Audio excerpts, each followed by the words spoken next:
हैदराबाद सिंध में निराले सत्संग की धूम। ब्रह्मा कुमारी ब्रिजेंद्रा जी लिखती हैं कि अब दादा ने कई दिनों से बाहर घूमने जाना भी बंद कर दिया था। अब हम घर के सभी छोटे बड़े सदस्य बैठ जाया करते थे और दादा आत्मा का जो ज्ञान देते वह हम सब सुनते थे। इस आत्मज्ञान में इतनी शक्ति थी कि उसे सुनते ही हमारे मन में उसकी धारणा हो जाती थी। थोड़े ही दिनों में दादा के दूर के संबंधी भी आने लगे।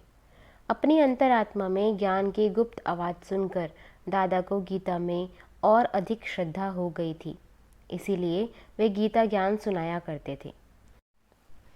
अब उन द्वारा गीता का ज्ञान सुनाते सुनाते गीता के भगवान शिव सब माताओं को जगाने के लिए कल्प पहले की तरह स्वयं ही नर नारियों को साक्षात्कार कराने लगे।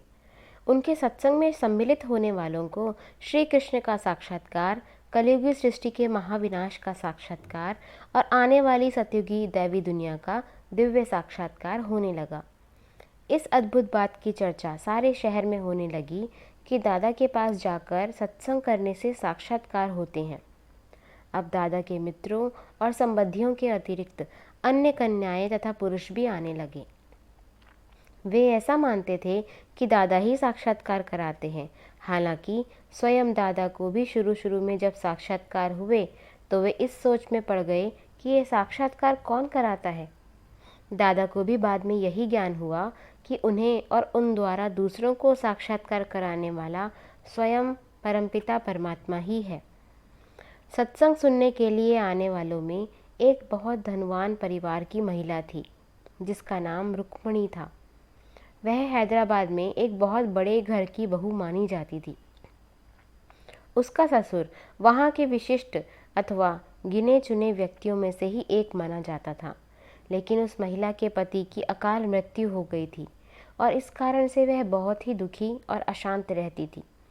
अचानक ही दादा के सत्संग की महिमा सुनकर जब वह दादा के पास पहुंची तो उस पर दादा के प्रवचनों और दादा की अलौकिक भाषा का, आभा का बहुत गहरा प्रभाव हुआ और उससे अपने जीवन में अत्यंत दुख की बजाय अब अतीन्द्रिय सुख का अनुभव हुआ।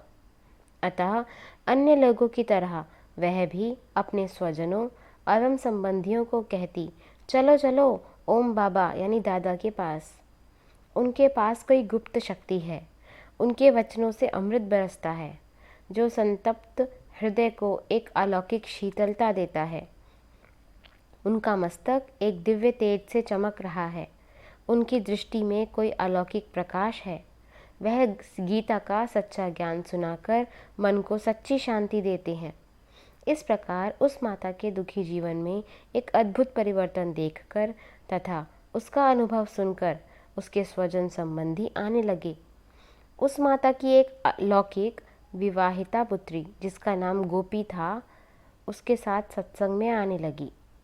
ओम बाबा दादा के सम्मुख जाने पर उन्हें ऐसा अनुभव होता जैसे कि बाबा के तन में गुप्त रूप में आए हुए भगवान से मिल रही हो।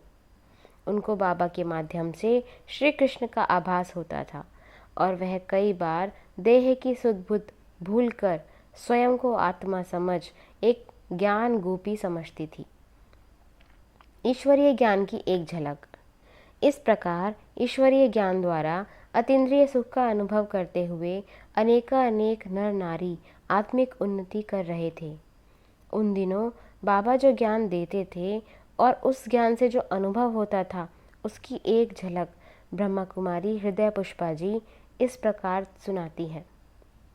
बचपन से ही मेरा यह संस्कार था कि जब भी अपने मित्र संबंधियों में किसी की शादी की सूचना मुझे मिलती तो मुझे बहुत दुख सा अनुभव होता था। शादी से मुझे घृणा थी। मुझे इस घृणा का कारण समझ में नहीं आता था, परंतु जैसे मेरी अपनी शादी के दिन निकट आते जा रहे थे मैं रोती रहती थी। शायद मेरी अंतर चेतना में निर्विकार जीवन की उत्कृष्ट चाह थी। आखिर जब मेरे विवाह का समय आ पहुंचा तो मुझे ऐसा लगा कि जैसे मेरी मृत्यु का दिन आ गया है। मेरा विवाह तो हो गया परंतु पति के प्रति मेरी दृष्टि में वासना भाव रंचक भी ना थी। पति बीमार रहते थे और मैं एक नर्स की भांति उनकी देखभाल तथा सेवा करती थी। परंतु मेरे मन में कभी भी मोह भाव अथवा पति पत्नी के संबंध का भान पैदा नहीं हुआ। बहुत सेवा और इलाज के बावजूद भी विवाह से 6 मास के अंदर ही उनका देहांत हो गया। मेरे माता पिता को इस बात का बहुत दुख हुआ। मुझे भी यह दुख हुआ कि 6 मास में मैं कन्या थी, परंतु अब लोग मुझे विधवा की दृष्टि से देखेंगे। मेरे लौकिक भाई ने भी 17 वर्ष की तरुणावस्था में शरीर छोड़ा था। उसका दुख भी मेरे माता पिता के मन में बहुत था। वही माँ बाप का इकलौता बेटा था और वही इतनी बड़ी संपत्ति का उत्तराधिकारी बनने वाला था। माता पिता को दुखी देखकर मेरे दुख में वृद्धि हुई थी। हमारा कुल एक धनी मानी कुल था, इसीलिए हमारे दुख की दास्तान हैदराबाद में काफ़ी लोगों तक पहुंच चुकी थी। स्वयं बाबा ने हमारी गाथा सुन रखी थी। दूसरी ओर सिंध में इस बात की धूम मची थी कि ओम बाबा के सत्संग में कोई जाता है तो उसे परम शांति का अनुभव होता है और अनेकों को श्री कृष्ण का साक्षात्कार भी हुआ है। यह बात मेरे कान तक भी पहुंची। मैं दूसरे ही दिन बाबा के सत्संग स्थान पर गई। बाबा के व्यक्तित्व से शांति बरसती थी और उनके सन्मुख जाने से सुख महसूस हो रहा था। बाबा ने मुझसे पूछा, आप कौन हो? जानती हो आप कौन हो? मैंने कहा, मैं एक दुखी इंसान हूँ। फिर बाबा ने पूछा, अच्छा बताओ, संसार दुख रूप है या सुख रूप है? मैंने कहा, बहुत दुख रूप है। बाबा ने कहा, अच्छा बैठो। मुझे सामने बिठाकर बाबा ने अपने हाथ से एक मनुष्य का चित्र खींचा और उसकी भ्रकुटी में आत्मा अंकित करी। उस चित्र पर मुझे उन्होंने समझाया, देखो यह शरीर तो 5 तत्वों का पुतला है और विनाशी है, परंतु इसके अंदर जो आत्मा है वह मन, बुद्धि और संस्कारों सहित है, चेतन है और अनादि अविनाशी है। बच्ची, यह दोनों चीज़ें अलग अलग हैं। शरीर जल जाता है, आत्मा नहीं जलती है। वह एक शरीर से निकल दूसरे शरीर में प्रवेश कर जाती है। तो अब बताओ, आप दोनों में से कौन हो? आप यह 5 तत्व का शरीर हो जो जल जाता है, या इसमें जो आत्मा है आप वही हो? मैंने कहा, बाबा इस स्पष्टीकरण के अनुसार तो मैं एक आत्मा हूँ। तब बाबा ने कहा, बच्ची, आत्मा का स्वधर्म शांति है। अशांति तो प्रकृति के धर्म को अर्थात पर धर्म को अपनाने से होती है। अब बताओ, यह किसने कहा कि मैं दुखी इंसान हूँ? क्या आप दुखी इंसान हो या शांति स्वरूप आत्मा हो? यह सुनकर मुझे बहुत खुशी हुई कि मैं एक शांति स्वरूप आत्मा हूँ। बाबा ने कहा कि बुद्धि को इस शरीर के भान से निकालो और अशरीरी हो जाओ और अपने स्वधर्म में स्थित शांत स्वरूप हो जाओ। देखो तुम कौन हो, देख रही हो कैसा स्वरूप है तुम्हारा। ऐसे सुनते सुनते मैं आत्मा के स्वरूप में स्थित हो गई और शरीर को भूल गई।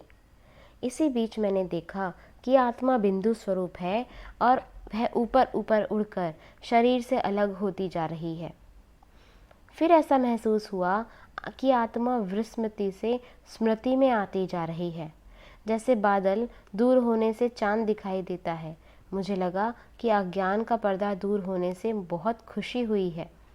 मैं लगभग 2 घंटे उस सहज समाधि अथवा आत्मनिष्ठ अवस्था में गदगद हो बैठी रही।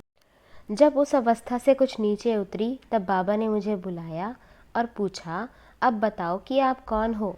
मैंने कहा, मैं एक आत्मा हूँ।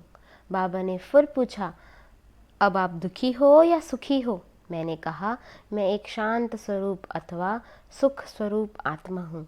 मेरे जैसा सुखी कोई नहीं। बाबा ने पूछा, संसार दुख स्वरूप है या सुख स्वरूप? मैंने कहा, सुख रूप है। तब बाबा ने कहा, अच्छा, आज का पाठ पक्का करना, फिर कल मैं दूसरा पाठ पढ़ाऊँगा। उस समय मेरा मन कुछ इस प्रकार गा रहा था, तुमने मुझको ज्ञान सुनाया, सोए हुए हृदय को जगाया। तुमने मुझको योग सिखाया, मानुष से देव बनाया। जगाकर आत्मनिष्ठ बनाया, एक घड़ी में योगी बनाया। अहम और मम का राज बताया। अहम आत्मा और मम प्रकृति तख्ते ताउस बिठाया। जगाकर पवित्र मार्ग दिखाया। जब मैं बाबा के पास आई थी तो मन ही मन में रोती हुई आई थी और अब हंसते हुए घर लौट रही थी। मेरी अवस्था आत्मस्थित और हर्षमय थी। मुझे एक अलौकिक नशा सा था। मैंने घर में जाकर अपनी दुखी माता को भी यह ज्ञान वार्तालाप सुनाया। मैंने माता जी को कहा, आप रोती क्यों हैं? प्रकृति के बने शरीर तो नाशवान है ही, उनके लिए क्या रोना? आत्मा तो अजर अमर अविनाशी है। आप तो शांत स्वरूप हैं। माता जी को यह बातें बहुत ही अच्छी लगती। वह मुझसे कहा करती कि तुम प्रतिदिन जाकर ज्ञान सुन आया करो और आकर मुझे भी सुनाया करो। मैंने एक दिन बाबा को स्वयं ही अपनी लौकिक माता के दुख का समाचार सुनाया। बाबा ने कहा, अच्छा, मैं उनके पास चलता हूँ। बस उस घड़ी दयालु बाबा हमारे साथ चले, हमारी दुखी माँ को शांति देने। दोनों हम वहाँ पहुँचे। आहा, मेरी लौकिक माता बाबा को देखते ही 1 सेकंड में देहभान को भूल गईं और विष्णु चतुर्भुज का दिव्य साक्षात्कार करने लगीं। अब उनके मुख पर मानसिक शांति की रेखाएं उभर आई थीं और वे हाथ जोड़े ध्यान निर्मग्न थी। ध्यानावस्था से नीचे उतरने पर बाबा ने उन्हें भी ज्ञानामृत पिलाकर शीतल किया। इस प्रकार अन्य अनेक नर नारियों को भी यहाँ सच्ची मन की शांति मिली और ईश्वरीय ज्ञान भी प्राप्त हुआ। उन्हें दिव्य साक्षात्कार हुए और ऐसा मालूम हुआ कि भगवान उन दुखी माताओं से कह रहे हैं, क्यों हूँ अधीर माता गुरुकुल में आ बसा हूँ, क्यों हूँ अधीर माता गुरुकुल में आ बसा हूँ, संताप सख्त भारी अबला भी देख रहा हूँ, अधर्म दूर करने सत्य धर्म स्थापन करने गीता की ज्ञान वर्षा निशिदिन बरसा रहा हूँ। ईश्वरीय ज्ञान द्वारा समाज सुधार। उन दिनों सिंध में यह रिवाज था कि किसी निकट संबंधी की मृत्यु हो जाने पर माताएं मिट्टी से सने हुए मैले कुचैले कपड़े पहनती थीं। वे स्यापा करती थीं और रोती रहती थीं। मेरी लौकिक माता का भी यही हाल था। वे भी मैले कुचैले कपड़े पहनती और रोती रहती, परंतु बाबा का ज्ञान सुनने से उनके मन पर इतना गहरा प्रभाव पड़ा कि लोक लाज और आसुरी मर्यादा अथवा कुरीति को छोड़कर अब वह मैले कुचैले कपड़े पहनना छोड़ दिया और आत्मिक सुख में रहने लगी।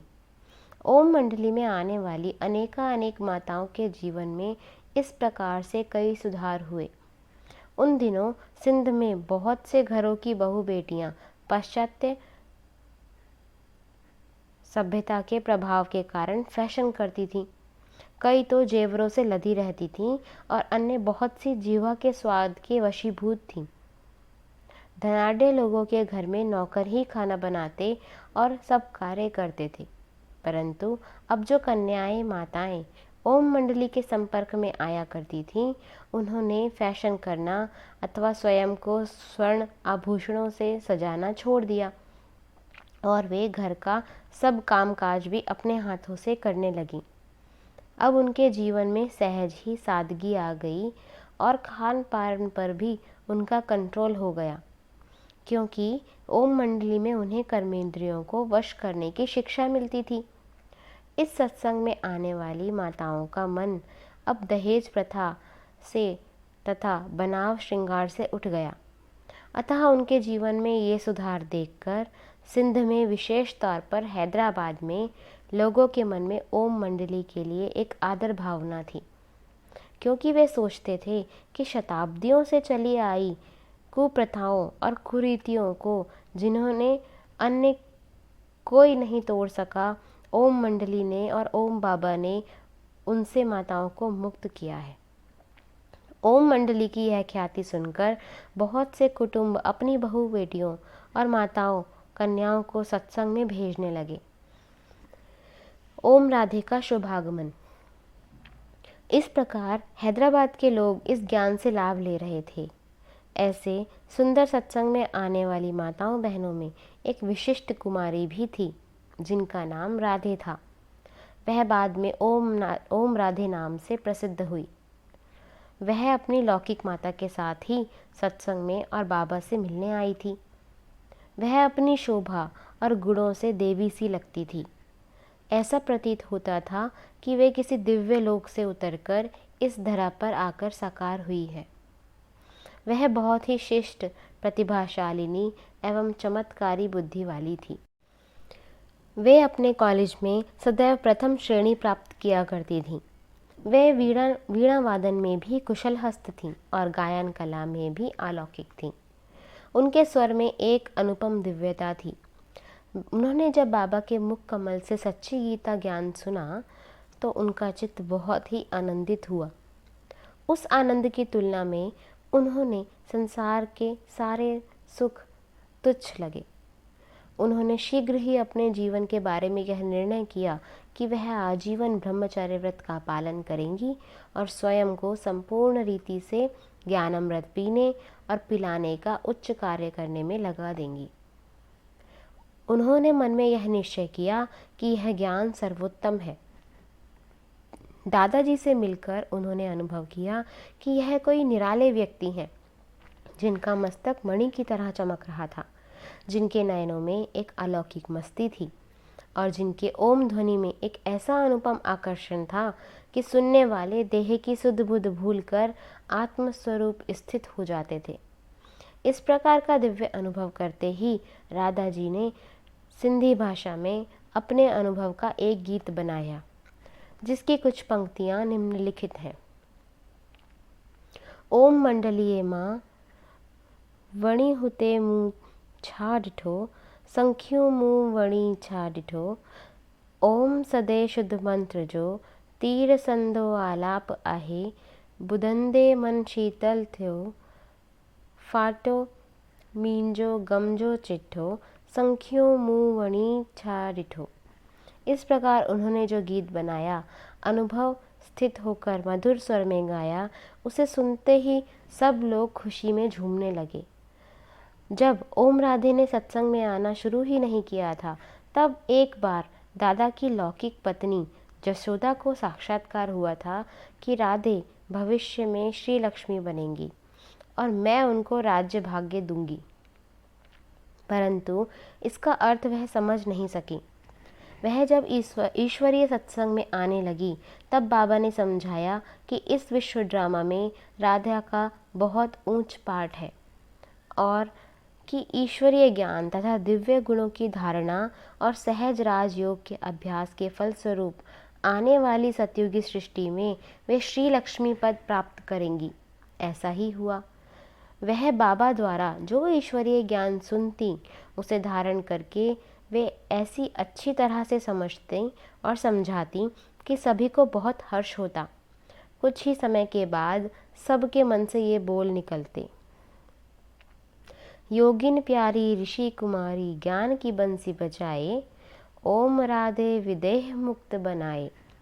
सरस्वती प्यारी ब्रह्म कुमारी गीता की मुरली बजाए, महतारी ओम के अर्थ टिकाए। मोह ममता की फांसी से अब जिया मेरा घबराए, 5 विकार की आग लगी है श्वास वृथा जाए। माता गंगा जल बरसाए, अम्बा प्यारी ज्ञान भंडारी ज्ञान अमृत पिलाए। ब्रह्म कुमारी सरस्वती माता विदेह मुक्त बनाए।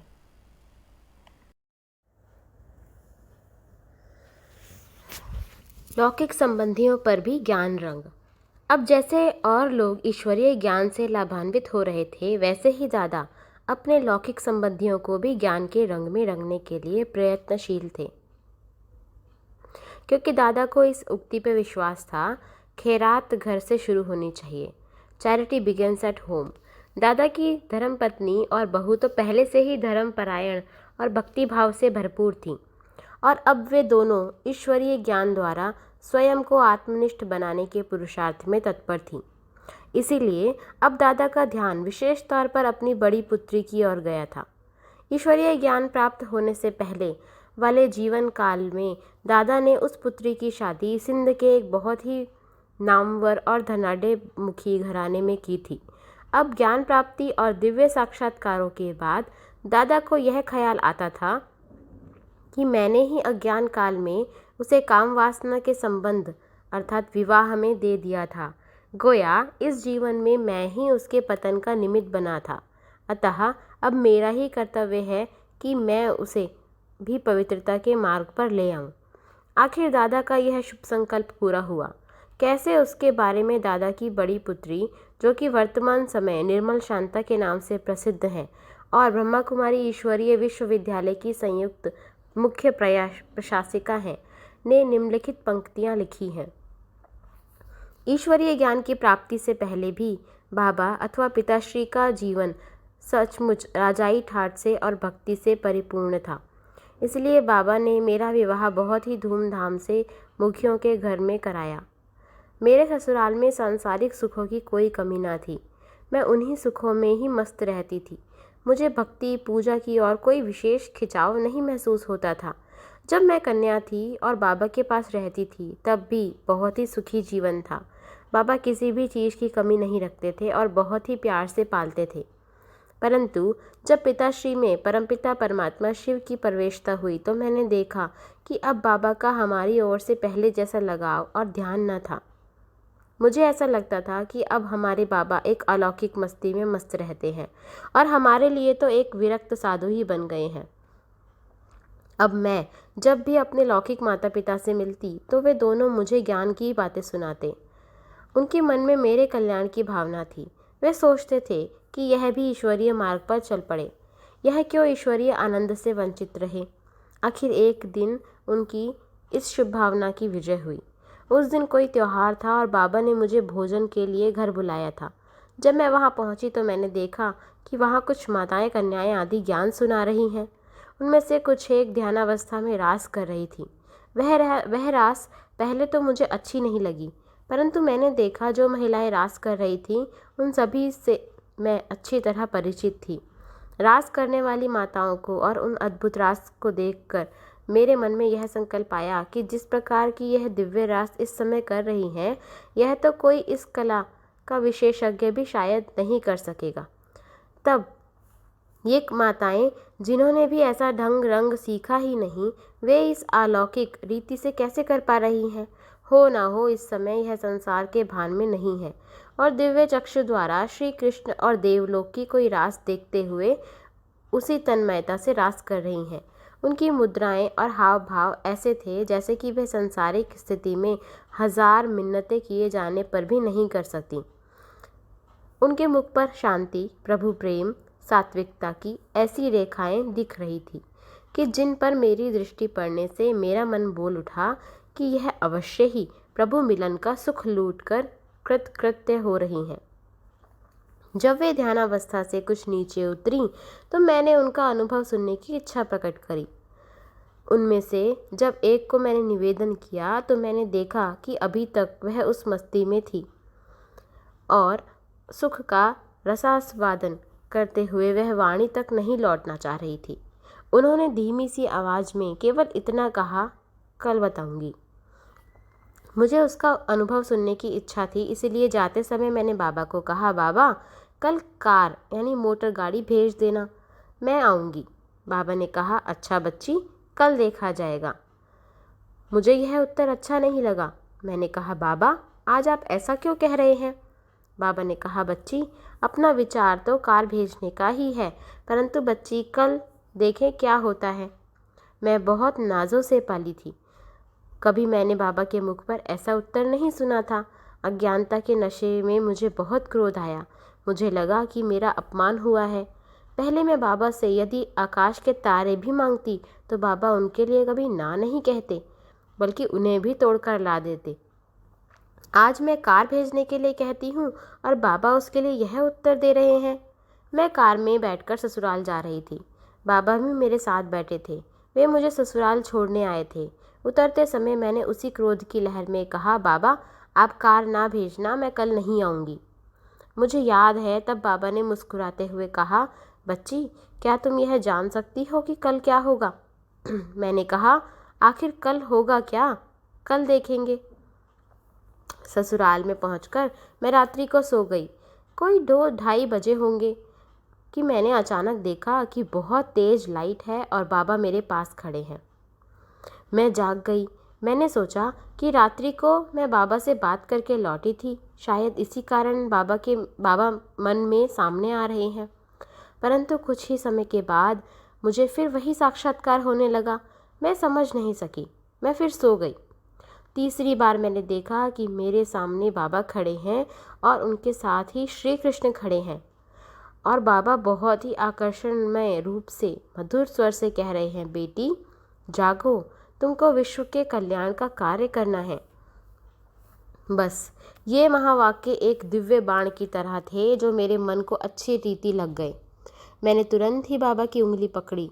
उसी क्षण मुझे अपने जीवन में बहुत बड़ा परिवर्तन अनुभव हुआ और ना चाहते हुए भी मेरे मुख से ये शब्द निकल पड़े, बाबा आप में तो सचमुच भगवान हैं।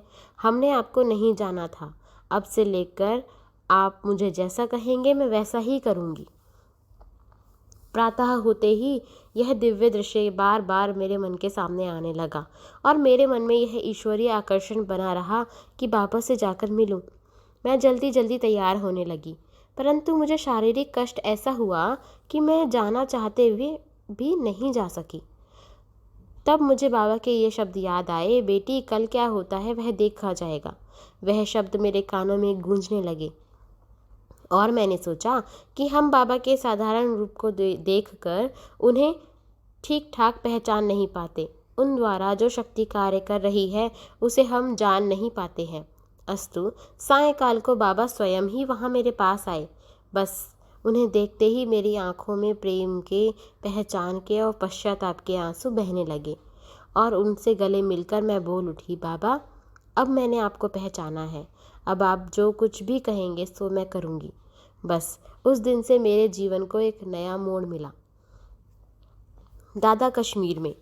इस प्रकार कईयों के जीवन में परिवर्तन लाने के बाद दादा एकांत के लिए कश्मीर में चले गए। अपने लौकिक परिवार को भी वह साथ में ले गए। जब बाबा कश्मीर में थे तो उनके कुछ मित्र संबंधी तथा अन्य माताएं कन्याएं जिनमें आत्म जागृति आई थी, बाबा के उसी पुराने मकान में आते रहे और आपस में ज्ञान वार्तालाप भी करते रहे। वे बाबा के साथ पत्र व्यवहार भी करते रहे। उनमें से ध्यानी, किकनी, रुक्मणी, गोपी और राधे के नाम विशेष तौर पर उल्लेखनीय हैं। अब बाबा उनका कश्मीर से पत्रों के रूप में ज्ञान का अमूल्य खजाना भेजते रहते थे। बाबा एक दिन एक माता के नाम पर पत्र भेजते तो दूसरे दिन दूसरी माता के नाम। जिसके नाम पर पत्र आता वह बहुत ही हर्षित होती और दूसरों को भी वह पत्र सुना सुनाकर अतीन्द्रिय सुख देती थी। वह उस पत्र को विशेष तौर पर अपने नाम आया समझकर उसे एक अनमोल निधि मानती थी और उसमें लिखित शिक्षाओं को अपने जीवन में अपनाने का भरसक प्रयत्न करती। उस समय उस वाणी या ज्ञान पत्र को सत्संग की हर एक बहन अपने पास कॉपी में नोट करती थी और उनको पढ़कर आनंद का अनुभव करती थी। उन सभी को उस समय गोपियों जैसा अनुभव, सुख अपने जीवन में प्राप्त होता था। कभी ज्ञान की मुरली की याद, कभी प्रेम के आंसू, इस प्रकार भिन्न भिन्न प्रकार से निराले अनुभव होने लगे। ऐसी अवस्था में उनको शारीरिक पदार्थों का सुख तुच्छ महसूस होने लगा और उनका नया जीवन शुरू हुआ। सबको ऐसा महसूस होता था कि जैसे वे निराली मस्ती में झूम रही हैं। कश्मीर में ज्ञान मंथन।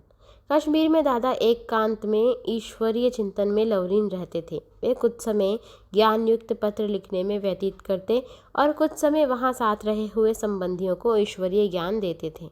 अतः उनकी धारणा भी अब अधिकाधिक ऊंची उठ रही थी।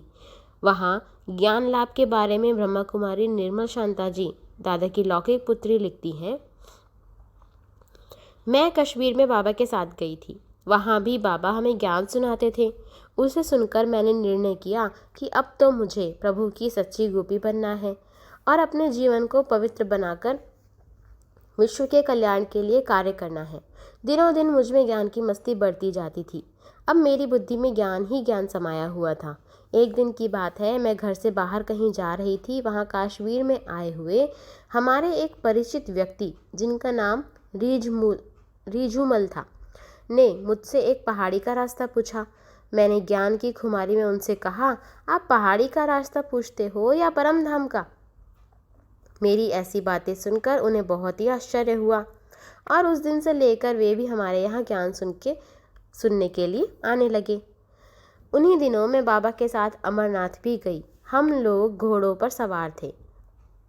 हम रास्ते में ही थे कि बहुत बड़ा तूफान आया। बहुत से लोग तो रास्ते में ही लौटकर वापस चले गए, परंतु बाबा नहीं रुके। उन्होंने कहा, हमें अपनी मंजिल पर जाना है। मैंने देखा कि बाबा की प्रतिज्ञा हमेशा दृढ़ हुआ करती थी। वे बहुत साहसी थे और मार्ग की कठिनाइयों से कभी ना घबराते थे। आखिर हम वहाँ पहुँचे। हालांकि उस दिन बाबा का बहुत साधारण वेशभूषा था, तो भी पुजारी लोगों ने बाबा को देखकर समझा कि वह कोई राजा है। बाबा ने उनसे पूछा कि वह बर्फ का लिंग कैसे बनता है। पहले तो वह भेद बताने में आनाकानी करने लगे, परंतु दादा को कोई राजा समझकर आखिर सब वह भेद बता ही दिए थे। हैदराबाद में सत्संग में दिनों दिन वृद्धि। दादा की अनुपस्थिति में उनके ही मकान में अपने आप ही सत्संग की स्थापना हो गई थी। उनके मित्र संबंधी और आने वाले कुछ नर नारी इस ज्ञान से इतने प्रभावित हो गए थे कि उनके द्वारा घर घर में इस सत्संग की महिमा की आवाज़ पहुंच गई थी। शहर के लोगों ने देखा कि इस सत्संग में जो कोई भी आता है उसके जीवन में विशेष परिवर्तन आ जाता है। वह अशुद्ध खान पान को छोड़ देता है और उसकी अन्य बहुत सी गंदी आदतें भी मिट जाती हैं। जो माताएं घर में पहले झगड़ा करती थीं, अब वे शांतिपूर्ण व्यवहार करती थीं। लोगों ने यह भी सुना था कि यहाँ साक्षात्कार भी सहज ही होता है, इसलिए लोग इस सत्संग की ओर आकृष्ट थे। अतः दिनों दिन सत्संग में आने वालों की संख्या बढ़ने लगी। अब लगभग 300 माताएं, कन्याएं व भाई प्रतिदिन आने लगे। वहाँ प्रोग्राम यह चलता था कि दादा कश्मीर से जो ज्ञान युक्त गीत बनाकर भेजते थे, पहले तो सभी मिलजुल कर वह गीत गाते थे।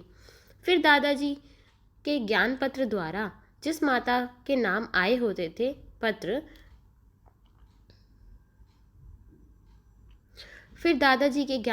जिस माता के नाम आए होते थे, वह उनमें समाये हुए ज्ञान को बुद्धि में धारण करके आत्मा के स्वरूप में टिककर उस ज्ञान के आधार पर इतना सुंदर भाषण किया करती थीं कि सुनने वाले चकित हो उठते थे। उसमें ज्ञान की एक ऐसी ऊंची बातें बोलने की शक्ति कहाँ से आ जाती थी। इतना ज्ञान कैसे इसने सुनाया। अवश्य कोई ईश्वरीय शक्ति है जो ऐसी अबला नारियों को ज्ञान बल देकर इतना योग्य बना रही है। शुरू से ही ज्ञान का कलश ज्ञान माताओं और कन्याओं के सिर पर रखने से उनमें एक अलौकिक शक्ति आने लगी। जो कल तक अपने जीवन से असंतुष्ट थी और बोलने में हिचकिचाती थी, आज वे निसंकोच ज्ञान गजगोर करती थी।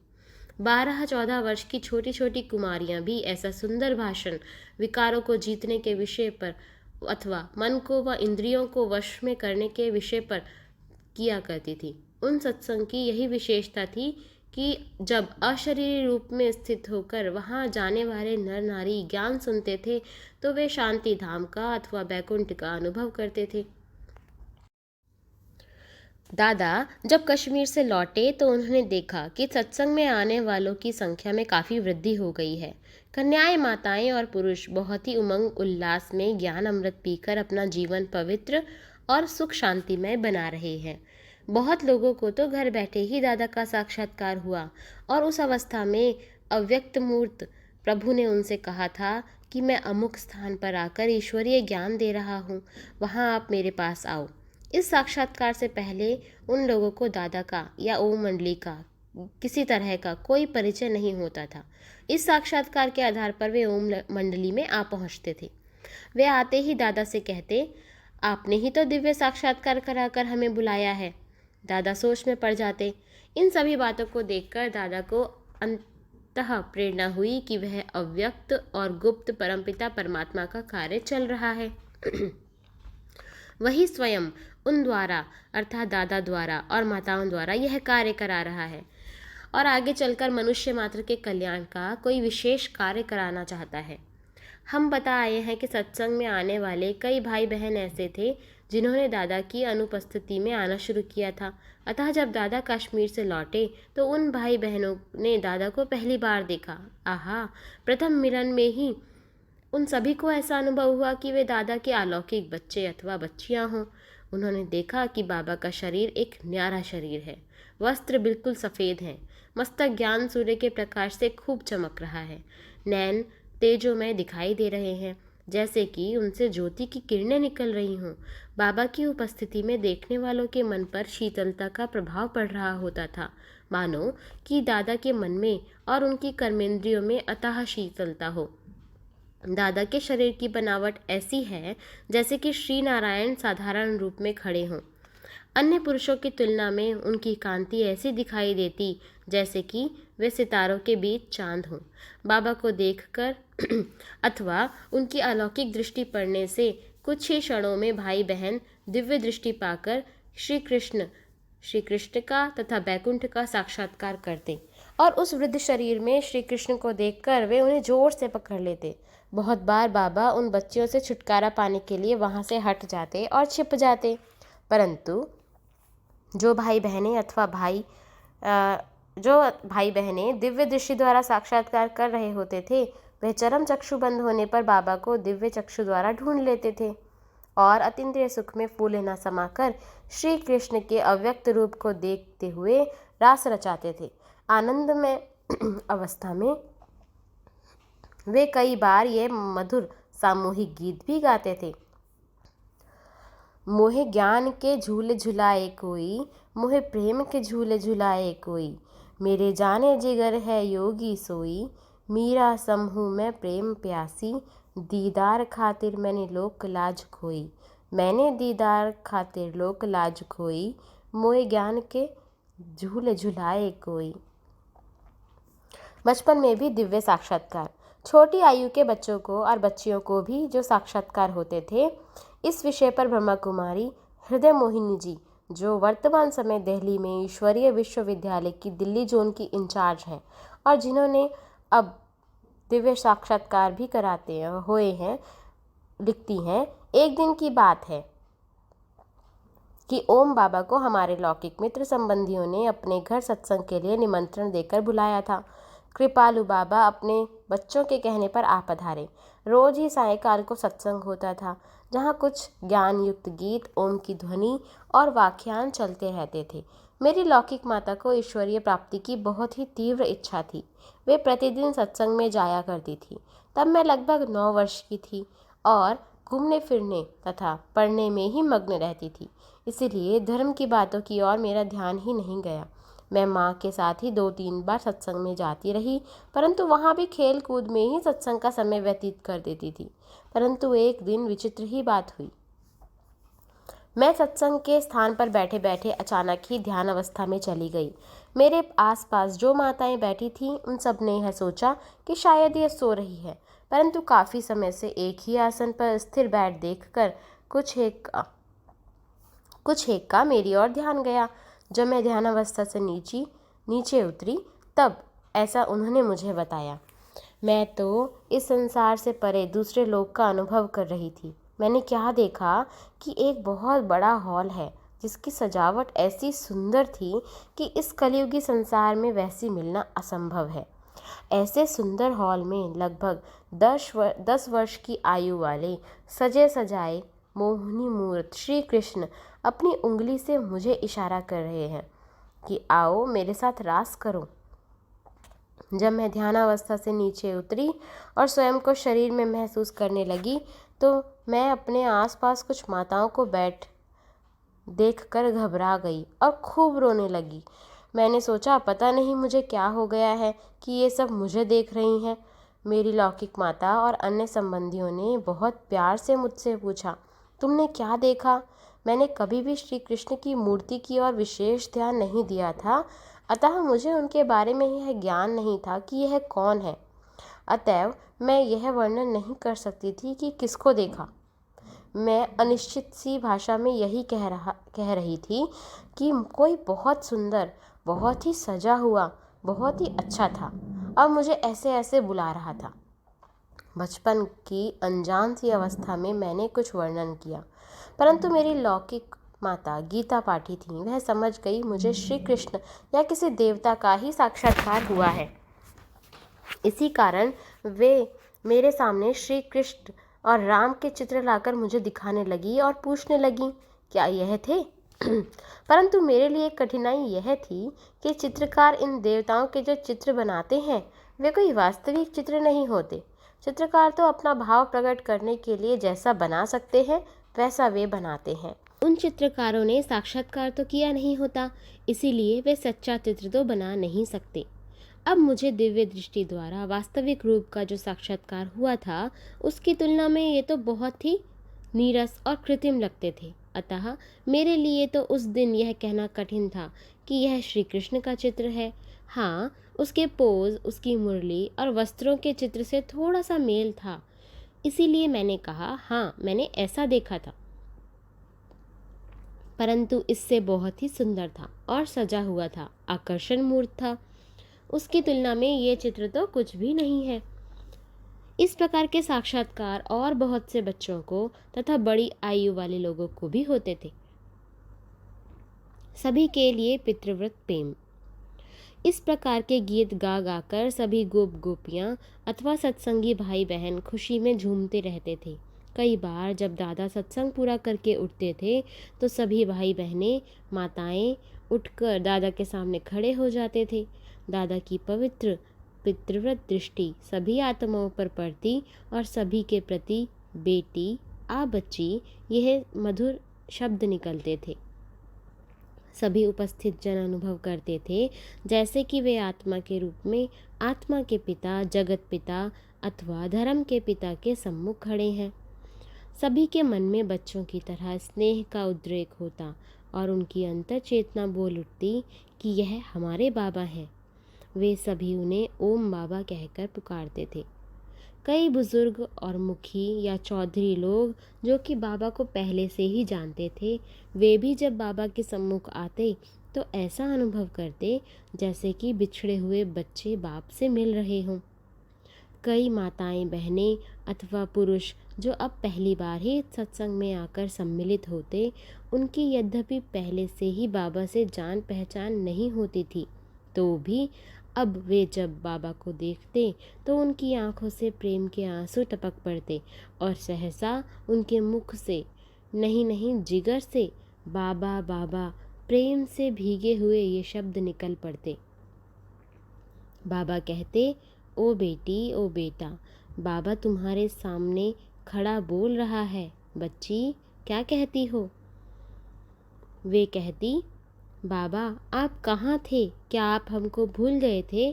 आप इतने वर्षों के बाद आकर हमें मिले हो। बाबा, ओ बाबा, हम कभी भी आपको नहीं भूलेंगी। बाबा, आप जल्दी से जल्दी हमें इस गंदी विकारी दुनिया से कहीं बहुत दूर ले चलो। उन्हीं दिनों एक ग्रामोफोन रिकॉर्ड चला था जिसमें भरा हुआ गीत कुछ इस प्रकार था। इस पाप की दुनिया से दूर कहीं ले चल, चित चैन जहाँ पाए, ले चल वहीं ले चल। लोगों की आवाज़ों से, दुनिया की निगाहों से, आहा और कहीं ले चल, अब जल्दी वहीं ले चल। इस पाप की दुनिया से अब दूर कहीं ले चल, अब दूर कहीं ले चल। जब यह गीत सत्संग में आने वाली माताओं, कन्याओं ने सुना तो उन्हें ऐसा लगा कि उनके लिए ही परमपिता परमात्मा ने किसी द्वारा वह रिकॉर्ड बनवाया है। यह गीत गा गा कर वे बाबा से कहती, बाबा बस अब हमें अपने साथ शांति धाम ले चलो। बाबा बहुत प्यार से कहते, बेटी, ओ मीठी बेटी, देख तुम्हारे लिए बाबा क्या सौगात लाया है। ये मधुर बोल सुनते हुए गोप गोपियाँ स्वयं को अंतःवाहक शरीर में अनुभव करते तथा दिव्य चक्षु द्वारा वैकुंठ का साक्षात्कार करके अपूर्व हर्ष को प्राप्त होते थे। वे गदगद हृदय से हंसते थे और स्वयं को परम सौभाग्यशाली अनुभव करते थे और कहते थे, ओम बाबा, अब हमने सुखधाम की राह देख ली है। बाबा, अब शांति धाम में हम पहुंच गए हैं। बाबा, अब इस पतित एवं विकारी दुनिया में, इस मृत्यु लोक में नहीं जाएंगे। इस अवस्था में उन्होंने एक मधुर गीत बनाया जिसे वे मिलकर सभी सभा में गाते थे। गीत को गाते और सुनते हुए उन्हें ऐसा लगता कि जैसे वे कुंजों की तरह इस संसार से उड़कर बहुत ऊपर जा रही हैं, निज आत्माओं के धाम को। गीत के कुछ पद निम्नलिखित हैं। उड़ी ओम में जाती है ये गाती ब्रह्मा ज्ञान, तन मन धन की सुध बिसरा कर जाती है निज धाम। ज्यों थक कर चिड़िया संग संग उड़ती जाती हैं निज ठाव, तो त्यों सखी थक कर जन्म मरण से होती है उपराम। मैं दुखियारी भटक रही थी भूली थी निज धाम, ओम मंडली ने लक्ष्य बताकर मिलाया मुझे घनश्याम। अमृत प्याला भर भर पीती नित करती ज्ञान स्नान, ज्ञान अविनाशी गाते गाते चली जाती सुखधाम। बस इस सुख शांति में जीवन का अनुभव करते करते वे शरीर की सुध बुध भूल जाती थी। वे सारा दिन एक अलौकिक मस्ती में रहती थी। उनके जीवन में सुख और परिवर्तन देखकर शरीर के काफ़ी बुजुर्ग पुरुष भी अपने पुत्रों पुत्रियों आदि के साथ अर्थात समस्त कुटुंबी सत्संग सुनने आते थे। उनमें भाई रीझूमल जी, भाई रत्नचंद जी, भाई दयाराम जी और बाद में भाई विश्व किशोर जी भी थे, जो कि हैदराबाद के प्रसिद्ध व्यक्तियों में से थे। और सब परिवार ज्ञान रत्नों की खुशी में और ज्ञानामृत तथा पवित्रता के नशे में उमंग से चल रहे थे।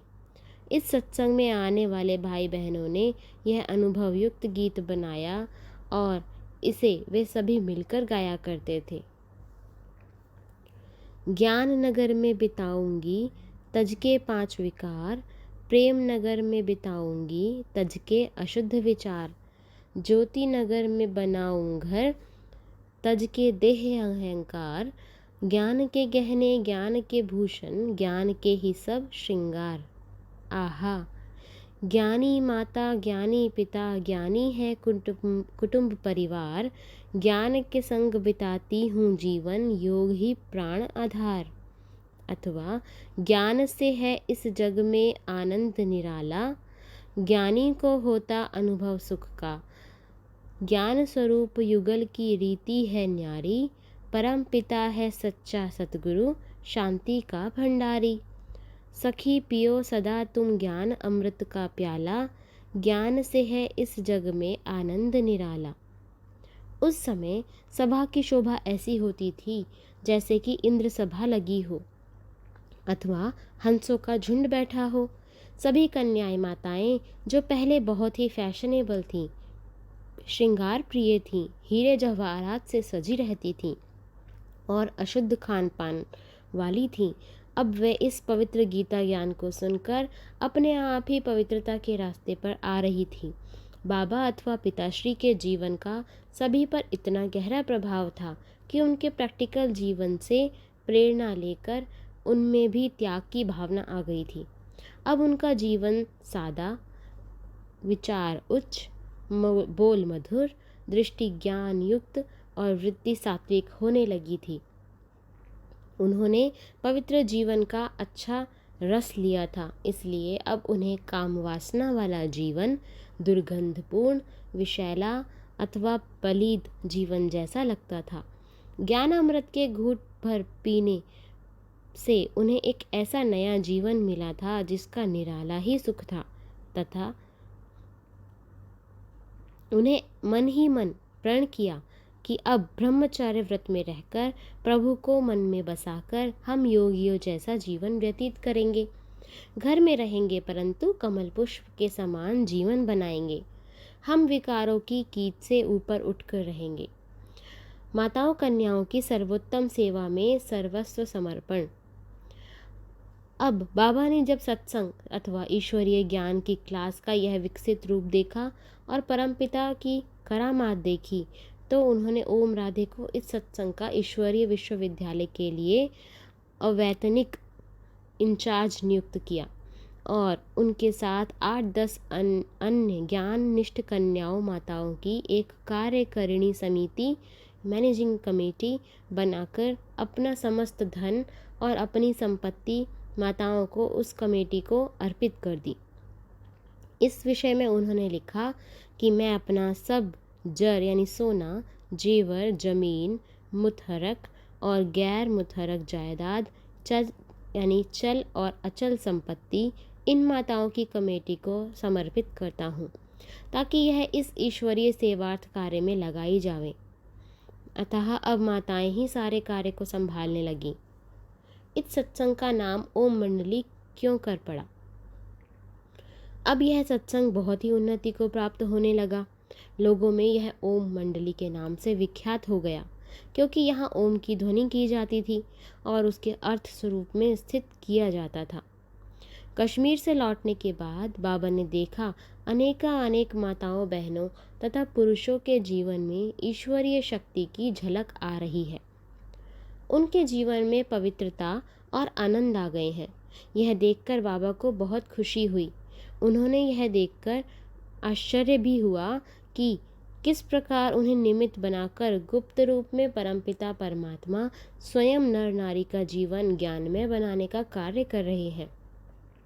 परमात्मा के सिवा किसी मनुष्य का तो यह कार्य हो ही नहीं सकता था। वही तो उनके शरीर के माध्यम से आत्माओं की जन्म जन्मांतर की ज्ञान पिपासा बुझा रहे थे। अब परमपिता परमात्मा शिव अर्थात गीता के भगवान ने उनके मुख से 5000 वर्ष पहले की तरह यह महावाक्य उच्चारण किए कि काम विकार नरक का द्वार है। वे उन्हें समझाते थे कि ब्रह्मचर्य के बिना ज्ञानामृत की पूरी धारणा हो नहीं सकती। काम विकार को ही ग्रंथों में मूत पलिति कहा गया है। यही हलाहल विष है जो कि आत्माओं को पतन के गर्त में धकेलता है। सत्संग में आने वाले नर नारी ने ज्ञानामृत का रस चख लिया था। उन्हें पवित्र जीवन का आनंद मिल चुका था। अतः उन्होंने तो स्वतः ही मन में सोच लिया था कि अब वे पवित्रता पूर्वक जीवन व्यतीत करेंगे। उन्हें काम विकार वाला जीवन तो अब बिल्कुल गंदा लगता था और वासना भोग उन्हें मृत्यु से भी अधिक दुखदायक महसूस होता था। ज्ञानामृत पीने और पिलाने के लिए स्वीकृति पत्र लाने का आदेश। अब परमपिता परमात्मा शिव, जो कि तीनों कालों को जानते हैं, ने ओम बाबा के तन में प्रवेश करके सभी को यह निर्देश दिया कि वे अपने पिता, पति, अभिभावक अथवा संरक्षक से पत्र ले आए, जिसमें यह लिखा हो कि वे अपनी पुत्री, बहू अथवा पुत्र को ओम राधे के पास जाकर ज्ञान अमृत पीने पिलाने के लिए तथा अपने जीवन को पवित्र बनाने के लिए खुशी से छुट्टी देते हैं। जिन माताओं, कन्याओं अथवा बालकों ने माता पिता या परिवार के उन सभी जन आते थे, तो उन्होंने ऐसा पत्र लिखा लाने में कोई कठिनाई नहीं हुई। परंतु जिस महिला का पति इस सत्संग में नहीं आता था तथा जिसके अभिभावक का खान पान, व्यवहार और संस्कार तमोगुणी, भौतिकवादियों जैसा या पाश्चात्य सभ्यता से पूरी तरह रंगा हुआ था, उन्होंने ऐसा पत्र लाने में बहुत कठिनाई का सामना किया। एक ओर वे नित्य ज्ञानामृत पिए बिना रह नहीं सकती, परंतु दूसरी ओर उन्हें पत्र भी नहीं मिलता था। यही अवस्था नाबालिग कन्याओं अथवा कुमारों की भी थी। परंतु प्रायः हर एक ने अपनी उच्च धारणाओं, अपने मनोपरिवर्तन, सादा जीवन आदि का प्रभाव डालकर ऐसा पत्र ले ही लिया, ताकि उन्हें भी एक ऐसे उत्तम सत्संग में प्रवेश मिल सके। वास्तव में कुछ लोग यह समझ ही नहीं सकते थे कि यह किस प्रकार का सत्संग है। एक और तो वह वहाँ जाने वाले नर नारियों के जीवन में आशातीत परिवर्तन देखकर बहुत खुश भी होते और आश्चर्यचकित भी होते। दूसरी ओर वे वहाँ दिव्य साक्षात्कारों की भरमार देखकर इस सोच में पड़ जाते कि ऋषियों मुनियों को भी साक्षात्कार का होना बहुत कष्ट साध्य था। यह छोटे बड़े सभी लोगों को सहज ही कृष्ण का साक्षात्कार, वैकुंठ का साक्षात्कार तथा कलयुगी सृष्टि के महाविनाश का साक्षात्कार कैसे हो जाता है? वे स्वयं आहार व्यवहार की शुद्धि तथा ब्रह्मचर्य के नियमों की पूरी तरह पालना करने को उद्यत न होते और ज्ञान के रहस्यों को अपने मलिन विचारों के कारण समझ भी नहीं पाते, इसीलिए वे रुकावट भी डालते। उनमें से कई लोग इस पत्र के कारण संपर्क में आते और उनके अपने जीवन में भी सहज ही पलटा आ जाता था। इस विषय पर ब्रह्मा कुमारी हृदय पुष्पा जी ने अपने अनुभव इस प्रकार व्यक्त किए जो कि पढ़ने योग्य हैं।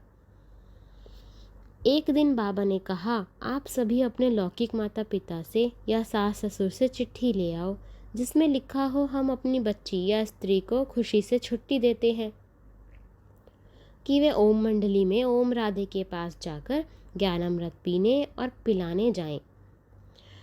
अतः मैंने भी अपने लौकिक पिता से इसके लिए आवेदन किया। वह मांसाहारी थे, शराब खूब पीते थे तथा उनके संस्कारों का धर्म की ओर झुकाव नहीं था। वह यह सुनकर बहुत ही गर्म हो गए और बोले, मैं ऐसा नहीं लिख दूंगा। मैं सोच में पड़ गई, अब क्या होगा। बाबा चिट्ठी के बिना सत्संग में प्रवेश नहीं देंगे और पिताजी लिख कर नहीं देते तो मैं ज्ञान अमृत के बिना वैसे ही तड़प कर मर जाऊंगी जैसे मछली जल के बिना। मैंने मन ही मन प्रभु को याद करके कहा, प्रभु आप ही मेरी सहायता करो। आखिर एक दिन मैंने लौकिक पिता को कहा कि आपको बाबा ने याद किया है। यह बात सुनते ही हमारे पिता का मन मोम की तरह पिघल गया। वह कहने लगे, दादा इतने बड़े व्यक्ति हैं, यदि वह मुझे बुलाएं ऐसा हो नहीं सकता कि मैं ना जाऊं। मैं आज ही आपके साथ चलता हूं। मेरे पिताजी एक बहुत बड़े कुल के थे और मेरा ससुराल का भी हैदराबाद में अच्छा मान था, परंतु दादा की ओर से मिलने का संदेश सुनकर उन्हें सम्मान देते हुए मेरे लौकिक पिता मेरे साथ चले। मैंने बाबा को जाकर समाचार दिया कि मेरे लौकिक पिता आए हैं। साथ ही यह बताया कि कुछ दिन पहले मुझे पत्र लिख देने के लिए बिल्कुल इनकार करते थे। बाबा उनसे मिले। बाबा ने उनसे कहा, क्या आप जानते हैं कि आपकी यह पुत्री यहाँ क्यों आती है? आज इसके जीवन में जो शांति है वह कैसे मिली? बाबा ने उन्हें थोड़ा ज्ञान दिया और फिर ओम राधे को कहा वह उन्हें और अधिक विस्तार से ज्ञान स्पष्ट करें। ओम राधे ने उन्हें समझाया था कि आप चेतन आत्मा है, यह शरीर आपका एक मंदिर है। क्या मंदिर में कभी मांस का भोग लगाया जाता है? कभी जड़ मूर्तियों को शराब की भेंट करते हो? इस प्रकार ओम राधे जी ने उन्हें ऐसे प्रभावशाली तरीके से समझाया कि उनका जीवन ही पलट दिया।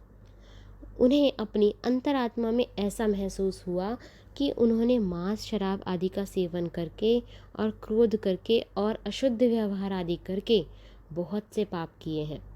साथ साथ उन्हें इस बात का भी मनन करते हुए एक अनोखा नशा भी चढ़ा कि मैं शरीर रूपी मंदिर में रहने वाली अपने आदि स्वरूप में एक चेतन देवता हूँ। मन में दोनों लहरें लेकर वे घर आए और उन्होंने शराब की बोतलें उठाकर बाहर सड़क पर फेंकनी शुरू कर दी। वह विलायती शराब की बहुत कीमती बोतलें थीं।